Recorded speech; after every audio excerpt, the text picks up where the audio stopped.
Hey, Elliot. Hi there. Ah, I see we have a returning guest, Axel. Yeah. Hi, Elliot. Hey, Axel, how are you, man? Good, and you? Sorry, I have the little one here. I'm going to try to go on mute as much as Hey. possible.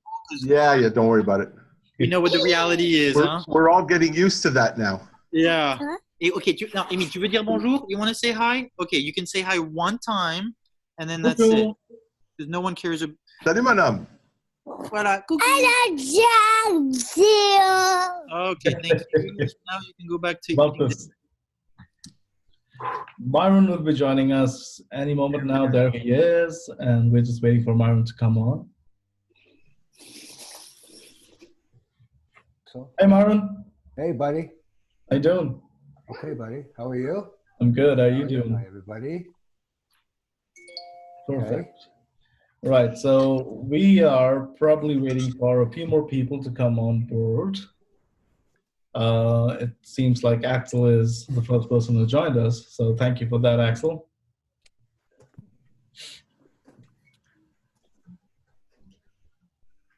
And all of you think you're going to hear something interesting from me today, huh?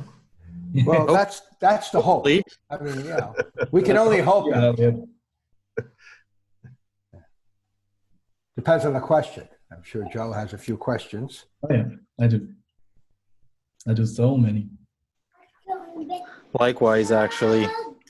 In those tumultuous time, it's always interesting to hear other people's perspective. Okay. That's true. So if you want, we can wait for another minute, or we can start off. Yeah, just maybe 2 minutes or 3 minutes to see if anybody joins us. Yeah. Sure. Hey, so Elliot, in the meantime, I take it you're in the office? I am. So I don't remember if I spoke to you about this or not. So a day after Premier Legault closed down the province, we got some letters from our major customers, supermarket customers, both in Ontario and Quebec, who asked us to remain open. Of course. Their efforts, because they knew they were going to get very busy. Mm-hmm. So we got a letter from the government allowing us to remain open, being an essential support company to an essential service. That's effectively what they said to us in the letter. And we remained open all through this.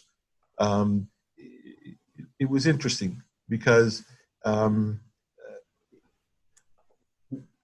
aside from the business, most of our people were home. Our production people were in. A few people that worked in our showroom, in our shipping area, and myself and one of my partners, and it was enormously stressful.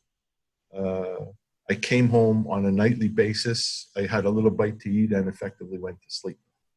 That's great. You just have no idea what it is. You're running this an operation. You have people that are workers coming in, going out, and I had. When they talk about some of the elderly people and some of the preconditions that they have and how vulnerable they are to this COVID, well, I'm one of those people. I'm a cancer patient, and a heart patient. So I was sort of had two strikes against me, but took a couple of weeks. But in the last, I'd say 3 weeks has been good. I feel good. I feel very comfortable coming in. I have started to use a mask. We were always using hand sanitation, but I've now incorporated a mask into my daily use within the office because more and more people have now come back. Our salespeople, it's interesting because our salespeople started to come in about 10 days ago, and they just couldn't wait to come back to work. I'm not surprised. Every one of them said, please, just, we'll come in some days. And so I've sort of opened the door a little bit. But my feeling is as a businessman, and I think that within 6 to 9 months, I'll be proven right. People, I think are going to wash their hands more often. I think they're going to be much more careful. My wife has been doing it for many years and has encouraged me to do so, and I never did. But I think we're going to go back to a lot of the old normal. Not everything, but a lot of it will return. So for me and my company, we have been fortunate in that this pandemic has not had too much of a negative effect on our business. We're down, but just marginally. So, and I think once people get back to work in our industry, the pent up demand will more than make up for what we've missed. So, going back to the business side, do you think it's an opportunity actually to increase your market share? So here's what we did, and you asked an interesting question. I'm not sure, and the time will tell again. But what we did do is very early on, we got a couple of calls for portable hand wash sinks, and that's a big part of our business. So we own a lot of the plumbing accessories that go with it. And is that me? Your internet connection? Oh, okay. Sorry. So we designed and began manufacturing a portable hand wash sink. And I have some very, very smart people that work with me. I've always been fortunate in that.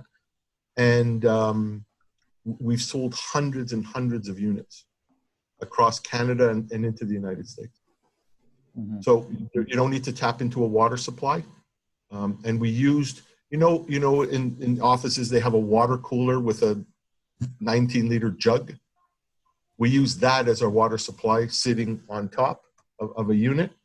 And we used a foot pedal so that people can control the on-off of the water. And we've done very, very well with it. Yeah. So, interesting. And again, I'm very, very fortunate because I know a lot of people who are hurting and the outlook for them going forward is not very good. If any, I feel horrible for guys who are in the restaurant, anything associated with travel, whatever. Those people are amongst many others, are going to be very, very hurt by this. Mm-hmm. It's not going to get good anytime soon. Yeah.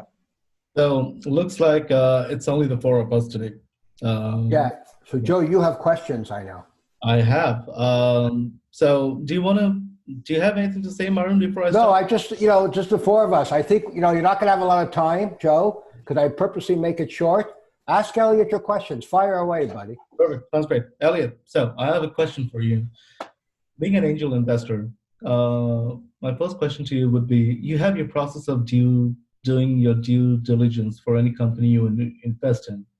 And we know that investment is a two-way street, both for the investor and the person who's approaching the investor. So what is your purpose of doing due diligence, and how would you advise any other startup who's approaching not just you, but any form of investor to do their due diligence in their part? You want me to speak from the investor side? Yeah.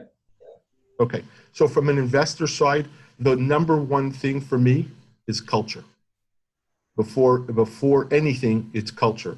So and I've taken on partners only in past only to realize that we weren't culturally fit, and it's turned into disaster. So when I go to meet people, at the end of a meeting, I make up my mind that culturally I can move forward with the person or people, and I feel comfortable that we're going to get along. Because at the end of the day, anybody who sits in my position gets many different people looking for me to invest my dollars. And I'll use somebody on this call. I met Axel, and we met face to face. We talked, and I said to myself immediately, I'd like to continue with this. I don't know what's going to be at the end of the day, because of this pandemic, we haven't had a real opportunity to sort of put a deal together. But culturally, I felt that I could work with Axel. I would have no problem. So that would be the number one priority for me. I'm very cautious to stick to my lane and stick to the things that I understand. Myron has called me and emailed me a number of times with different ideas, different approaches and things. And he'll tell you that quite often I come back to this and Myron, this is just not my lane. I don't understand this stuff. And some things go on to be great success, and I have no issue with that. But if I don't understand it, I can't invest in it. And I think at times that may have hurt me, by the way, because there have been a couple of technology companies that I could have gotten involved with at a pretty early stage that went on to sell themselves to much larger corporations and did very, very well. So maybe that limited me more, you know, maybe that's a drawback at the end of the day. So culture, understanding the lane of where the business is going. And I guess the next most important thing for me are the cash flows. How much cash is this company going to need to go forward? Is there enough there to take it through a rainy day? And if there's not, then am I prepared to throw in an additional check, some additional money to ensure that the company survives? So those are the most simplistic answers that I could give you. At the end of the day, I think we all agree we have to understand and like the business. So for me, I've stuck to some pretty basic things. I've been doing mortgage investing for many, many years. I understand it. I've made some mistakes. I've paid a little bit for some of my mistakes, but I've also made a great deal of money. And so, you know, that's a lane that I understand. That's really Did I answer the question? Yeah, that's really insightful. Mhm. That was really helpful. Which kind of brings me to another question following up from what you said previously. Generally, you being an investor, what kind of check size do you offer to startups? And how long do you generally take to look for an exit? In how many years? So I'm not going to talk about real estate investing because that's, I think, an entity. I don't think there's a very simple answer. So I don't necessarily have a short-term exit strategy. If I'm investing in a company, I invested in an architectural hardware company many years ago, and it's still in my portfolio 9 years later. It throws off great cash. Years ago, I hired a young man who at the time was 23. He worked for us for 2 years. And at 25, I made him the president. So he's a great young man, showed a tremendous amount of promise. So I want to try to answer your question. I need to think for a second.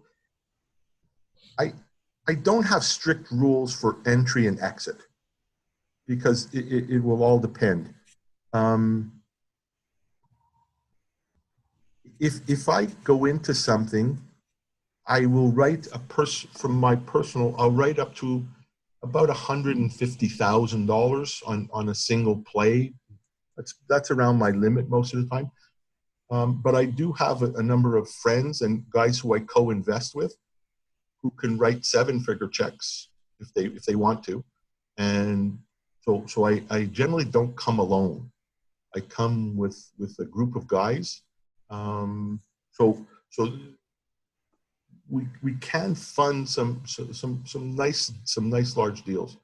On average, if I am looking for an exit strategy from the get-go, then it would probably be around the 5-year mark. That's actually quite long. Yeah. For 5 years.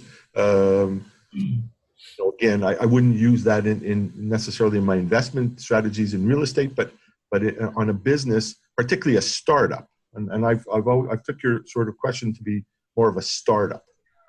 So I think startups need some time, and if the opportunity arises after 3 years to get out and for everybody to make some money and be happy, so be it. But 5 years I think is where I sort of look at it. Okay. I have a lot of questions, but Axel, do you have any questions for Elliot? I mean, it's kind of a theoretical, and I liked what you said earlier about, you know, about culture. And I fully agree with you. And I was going to say, going back to that conversation, like, would you put culture ahead of character? Because I've heard a lot of people say it almost doesn't really matter what the business is. It doesn't really matter like how far they're along the startup is in the development stage and stuff. It's just like, who's leading it? Do I see that person succeeding? And so my question to you is, would you stick to saying culture, or would you also really consider character? So I'll answer your question very simply. I think character is all part of culture. I think culture is just more encompassing of culture, and when you talk about culture, I think it encompasses character. Yeah, you're right. Mm-hmm. Morality, who you are, where you come from, socially, who you are. So, yeah, I think when I use the term culture, I use it as a very widely defined term. So I think the character comes within the culture. Thank you. So Elliot, my next question to you would be, for a founder of a startup, is it necessary in your eyes or your co-investors' eyes that person or that founder be technical, or can they be non-technical as long as they have an idea or a traction in the business that makes sense? Well, I'm going to answer your question with a very specific example, and it's not something that I've invested in yet, particularly because of what's gone on. So I was introduced to a very, very interesting company, technologically very smart. So 4 guys get together from diverse backgrounds, but all very technically savvy in their own space, okay? They get together, they develop a very, very interesting product. I think it has tremendous potential. And one of the things that I spoke with one of the co-investors, the guy who was going to bring me in, who I invest with quite a bit, and I said to him, you know, the young man leading this today is not the young man who needs to be leading this in 6 months from now, in a relatively short time frame. He's technically very good. Even I go so far as say a very competent salesperson. He brings a lot. I saw him in a sales meeting, very competent, brought a lot to the table, but he wasn't the person to be leading this company to success. And what made this young man great was the fact that he himself understood that and was willing to sort of give up the presidency to move into like a CTO type of position, right? A chief technology officer type of guy, and bring somebody in as president to lead the company. Because it takes a lot of skills to be successful. And, you know, when I look at myself, I'm not a very technical person. I can learn, and I'm not, you know, I'm not an idiot, but I'm not the greatest technical person. But I think I bring a lot on the sales side, and I bring a lot on the management of people, the human resource side. And that's what makes me, I think, good and successful. So, yeah, not everybody is meant to be the president of the company. And certainly those that can understand their right position on the bus are wonderful people, tremendous people. So does that answer your question? That does. That's perfect. Thank you, Elliot.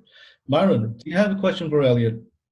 I'm going to leave it to you guys. I have a lot, but you know, I want you. You know, you don't have a lot of time, and his time is precious. And Axel and you, I don't want to cut into it. I know you have Joe or Axel. Yeah, we still have 10 minutes to go. So, Axel, fire away. I'd have something else regarding everything that's happened, and we don't need to go back over the last 2 months because all 4 of us know what we're going through. But I'd be interested in hearing Elliot's perspective on some of the most short-term impacts and medium-term impacts that he can think of and that he may already see and I'm not talking about the real estate market, even though that would be another question, but like basically like what do you think is really the world going to be like after?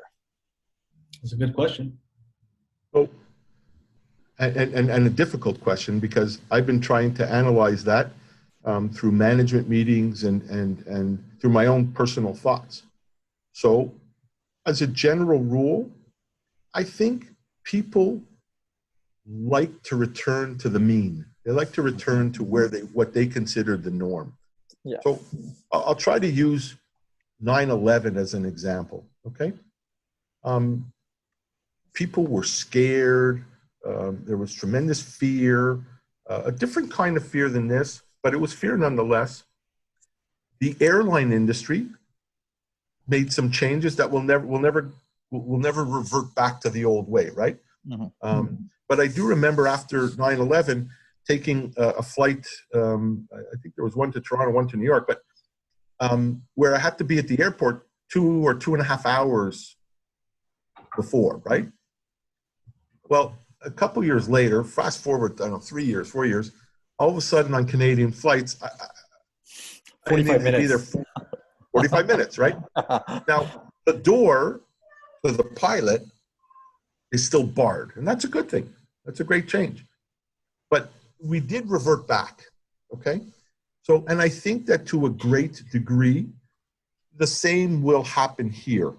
So I know the grocery industry because it's a big part of what I do on a day-to-day basis. So right now, if any of you have gone into a grocery store that previously had a self-serve counter, whether it be for olives or salad, hot food, whatever, where you sort of went in and served yourself, we call that self-serve, right? Yeah. Those counters are absolutely closed. That's done. And that's a nice part of my business. Not my only business, but it's a nice part of my business. And so we've internally discussed that, and we sort of looked at the quick numbers from the last 2 years, and we determined that would take away probably about 8% of our business. Okay, so we said, okay, that's going away now, and we've talked about how we can recuperate those dollars in other areas. In fact, we had a great call today where we've come up with some suggestions. We're going to sort of modify some things that we were doing so that retailers can merchandise individual portions, hot portions, okay, closed portions to the people, to their customer. They also know that the customer now wants to get in and out of the store as quickly as possible. They don't want a shopping experience today. They just want to get in and get out. So we're sort of adapting. But I do believe that in a year to 18 months from now, those hot cases and those salad bars and whatever, which are very profitable and which people like, okay? Mm-hmm. Yeah. I think they're coming back. Mm-hmm. I think in 18 months, you're going to see them, right? So that's a micro issue. Will there be some micro issues where we don't return? I know for myself, my wife, as I said, she washes her hands. She's been washing her hands, numerous times a day for, 10 years. I wash my hands in the morning, and when I come home at night before I eat, I will never go back to that. Yeah. I will keep that bottle of Purell in my car or somewhere next to me, where I will wash my hands much more frequently. And I think, again, that's probably a good thing. So there are certain elements to this where we'll never return. Some, I think, for the good, but there are many other things. I think the general lifestyle, on a macro level, we're going back. Mm-hmm. People want to go to restaurants. So I just think it's a question of how we're going to do that, and figuring out a time frame in which to do that without having pandemic. That's all. I think what you said was. Go ahead. I think what you said was really interesting. I mean, right now it's in such point that if I come back home from outside, then without washing my hands, I can't think of going anywhere else. It's something that I can really sympathize with, and I believe it's the old saying that practice makes a man perfect, and this is kind of a practice. It doesn't make you perfect, but it kind of gives you the opportunity to do something which you had probably not thought of doing before.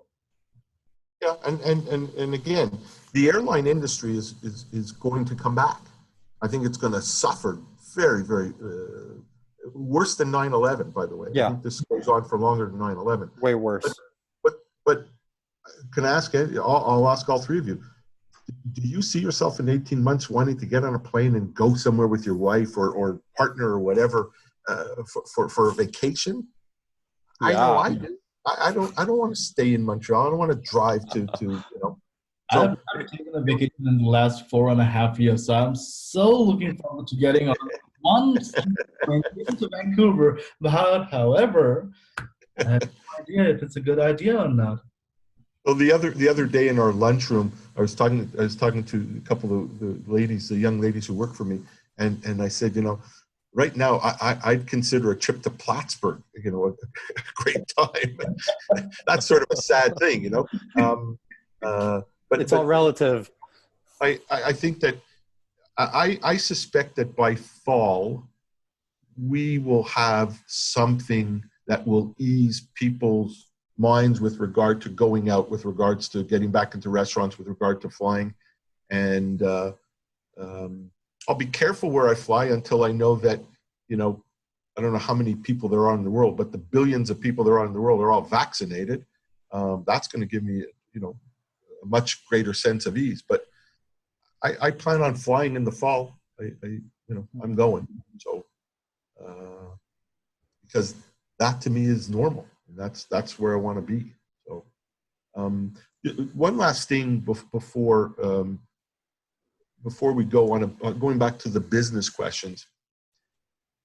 In my business career, and I know you've probably read this or heard this in many places, but I'm going to tell you that it's served me phenomenally well.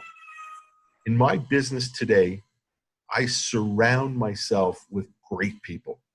People who have no inhibition to question me, to come into my office, close the door, and yeah, it's not just question, but to disagree with me, and I encourage it, because when you have great people around you who don't necessarily agree with everything you say, you become much, much better. It takes a special individual to accept that kind of situation and that kind of environment.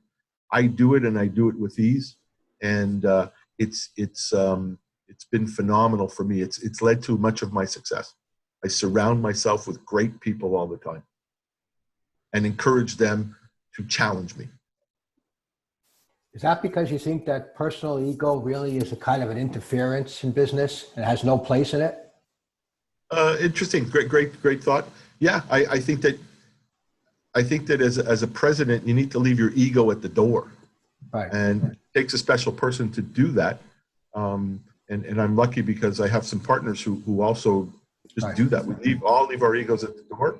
We accept being challenged. It's made me a much better business person. Smarter. I think also the person that's challenging you obviously respect what's coming out of their mouth. You probably would not just let anybody challenge you.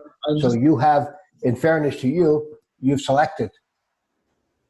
Yeah, but so I encourage all my employees because I think they're all great. So there's nobody in this office that I wouldn't accept a challenge from, or one of them challenging me, because that's why I hired them, because they're great. Right. Sorry, guys, just 1 more minute left, less than a minute, so we'll have to wrap it up really fast. Yeah. You know, it was small, but it was phenomenal. Elliot. Yeah, thank you very much. It was absolutely jam-packed with people missed something special. I'll have to do it somehow again with you. That won't be easy. That'll be a challenge to grab your time, but you know me, I'll figure it out somehow, some way until you say, damn it, Myron on the phone. Again, it's easier just to show up and to have him pestering me. So I'll say this in a good way, like a dog on a bone, baby. Right, baby. And I mean that in a good way. I know you do, baby. I love it. It works. So thank you just so keep much. going. Thank you, Elliot, for coming over. My pleasure, guys. I know. Thank you, Joe. one, but I'm hoping that next time we will get a bigger crowd. Yeah. Thank you so much for coming. I hope you Yeah. guys have a great day. It's time, and we have to say adieu. Bye, guys. Thank you, everybody. Thank you very much. Thanks, again. Elliot. It's Thank you for coming. appreciated. Thanks, Bye, Joe. guys. Good night. Bye. Good night. Ciao. Thanks. Thanks again, Elliot.